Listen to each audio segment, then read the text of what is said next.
নমস্কার। বায়োম্যানিয়া ইউটিউব চ্যানেলে সকলকে আরো একবার স্বাগত জানাই। আজকে আমি যে বিষয়টি নিয়ে আলোচনা করব, মাধ্যমিকের অত্যন্ত গুরুত্বপূর্ণ এবং নাম্বার পাওয়ার একটা অত্যন্ত বৃহৎ জায়গা বায়োলজি। এই বায়োলজিটা তুমি এই লাস্ট মুভমেন্টে এসে, আজ জানুয়ারি 16 তারিখ, এদিকে 15 দিন, ওদিকে আর 2 দিন পরে পরীক্ষা শুরু, যদিও আমাদের জীবন বিজ্ঞান পরীক্ষা 11 তারিখ। একবার কিভাবে রিভিশনটা করে নিই, কারণ এই বর্তমান যে কোয়েশ্চেন প্যাটার্ন, যেখানে বইটার প্রতিটা লাইন, প্রতিটা ওয়ার্ড পড়াটা খুব গুরুত্বপূর্ণ, সেখানে রিভিশনটা অত্যন্ত বেশি গুরুত্বপূর্ণ। কারণ সাজেশন ভিত্তিক পড়াশোনার দিন শেষ হয়েছে। সেই জন্য প্রতিটা লাইন, প্রতিটা ওয়ার্ড খুব মনোযোগ দিয়ে পড়লে কোনো সাজেশন দরকার নেই, তুমি সর্বোচ্চ নাম্বার পাবে, অন্যান্য তোমার বিষয়ের থেকেও ভালো স্কোর তুমি করবে। তবে হ্যাঁ, এই লাস্ট মুভমেন্টে এসে একটা সায়েন্টিফিক্যাল সাজেশন নয়, একটা সায়েন্টিফিক্যাল রিভিশন দরকার। কিভাবে রিভিশনটা করবে? দেখো, আশা করি প্রত্যেকে যারা এবার মাধ্যমিক দিতে চলেছো, তোমরা টেস্ট পরীক্ষা দিয়েছো এবং টেস্ট পরীক্ষা দেওয়ার সময় একটা প্রিলিমিনারি রিভিশন করে পরীক্ষা দিয়েছো। টেস্টের পর তোমরা বিভিন্ন এবিটিএ, ডাব্লিউবিটিএ, পর্ষদের বিভিন্ন টেস্ট পেপার প্র্যাকটিস করেছো। চেষ্টা করো যে টেস্ট পেপার গুলো প্র্যাকটিস করেছো তার অ্যাটলিস্ট 15টা পেজ, 15টা মডেল সেট, তার সমস্ত এমসিকিউ নিখুঁত ভাবে প্র্যাকটিস করতে। যে কোনো টেস্ট পেপারে ভালো করে প্র্যাকটিস করবে। এবার এই সময় না, তুমি প্রতিদিন যে কোনো সাবজেক্ট যখন পড়ছো, সেই কোয়েশ্চেন যা প্র্যাকটিস করেছো সেগুলো, তার সঙ্গে বইটার যে টপিক আছে, সেই বইটা যে যে চ্যাপ্টার আছে, যে কন্টেন্ট রয়েছে, সেই অংশটা একবার করে দেখে নাও। কারণ তোমার কিন্তু পড়া আছে, রিভিশনও করা আছে। এখন একবার, যে অমিতাভ বচ্চনের সিনেমার ডায়লগ আছে, ধীরে সে চলো জোরে সে ঝটকাও।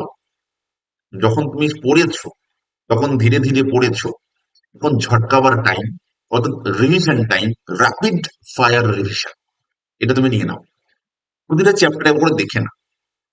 তার সঙ্গে সঙ্গে এই যে টেস্ট পেপার, যার কোয়েশ্চেন প্র্যাকটিস করছো, সেই কোয়েশ্চেন গুলোকে খুব যত্ন সহকারে প্র্যাকটিস করো। যদি দেখো 10টা পেজ, 15টা পেজ করেছো, পারলে 5টা নতুন পেজ না করে ওই 15টা পেজের কোয়েশ্চেন গুলোকে একবার পড়ে নাও। ঠিক আছে?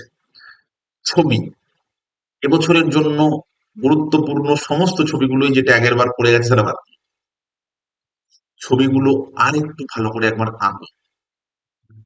ঠিক আছে? আর টেস্ট পেপারে 2 নম্বর বা 5 নম্বরের প্রশ্ন যেমন ভাবে যা করছো পড়ো, ওই থেকে পড়ো। 2 নম্বরের ছাড়াও 1 নম্বরের যে প্রশ্নগুলো আছে, সেই প্রশ্নগুলো টেস্ট পেপার থেকে পড়ো। বারবার বলছি, টেস্ট পেপার থেকে পড়ো। টেস্ট পেপার যে কোনো কোনো মানে স্পেসিফিক টেস্ট পেপার কিছু নেই, কিন্তু বাজার চলতি সাজেশন বইয়ের গুরুত্বপূর্ণ সাজেশন বলে লেখা কয়েকটা এমসিকিউ, এটা ছাড়ো। আমার কথাটা একটু কেমন লাগছে ঠিকই, কিন্তু এটা ছাড়ো। যেটা পড়ো সেটা হচ্ছে বইটার প্রতিটা চ্যাপ্টার একবার করে রিডিং পড়ে নাও। কারণ বইটার কিন্তু সমস্ত জায়গাটাই তোমার চেনা আছে। কোন জায়গাটা তুমি কতটা পড়েছো, কি পড়েছো, আন্ডারলাইন করেছো, সেই জায়গাগুলোকে একবার দেখে যাও। তাহলেই তোমার রিভিশনটা কমপ্লিট হবে। এই মুহূর্তে দাঁড়িয়ে সমস্ত সাবজেক্ট নিয়ে তোমাকে চলতে হচ্ছে। তাই জন্য শুধুমাত্র তুমি জীবন বিজ্ঞান বা শুধুমাত্র ভৌত বিজ্ঞান, শুধুমাত্র ইতিহাসের মধ্যে কিন্তু সীমাবদ্ধ নেই। সেই জন্য সমস্ত সাবজেক্ট গুলোই আমি এই যে প্যাটার্নটা বললাম, এই প্যাটার্নে একবার লাস্ট মুভমেন্টের রিভিশনটা করে নাও, যাতে করে তোমার এখন দেখবে এরকম মনে হবে যে আমার মাথায় কিছুই নেই, আমার মাথায় কিছুই মনে পড়ছে না। কিন্তু এটা খুব একটা সঠিক কিছু নয়। তুমি যদি পড়েছো, তোমার যদি পড়া থাকে, তো তোমার মনে পড়বে। বিশ্বাসটা রাখো নিজের প্রতি। কিন্তু এই সময় এটা মনে হবে যে আমার কিছু মনে নেই, কিন্তু এটা সত্যি নয়, তোমার সব মনে আছে, তুমি পারবে। বিশ্বাসটা রেখে রিভিশনটা চালিয়ে যাও, টেস্ট পেপারকে সাথে নিয়ে।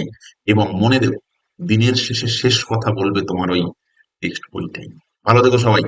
নতুন ভিডিও আবার টপিক কিছু নিয়ে কিছু ডিসকাশন করব। যদি কিছু বলার থাকে, কিছু বোঝার না থাকে, যদি কিছু মনে হয় এই টপিকটা স্যার বুঝতে পারছি না, চলে এসেছে পরীক্ষার দুয়ারে, একটু বলবেন, বলে দেবেন। ভালো থেকো সবাই।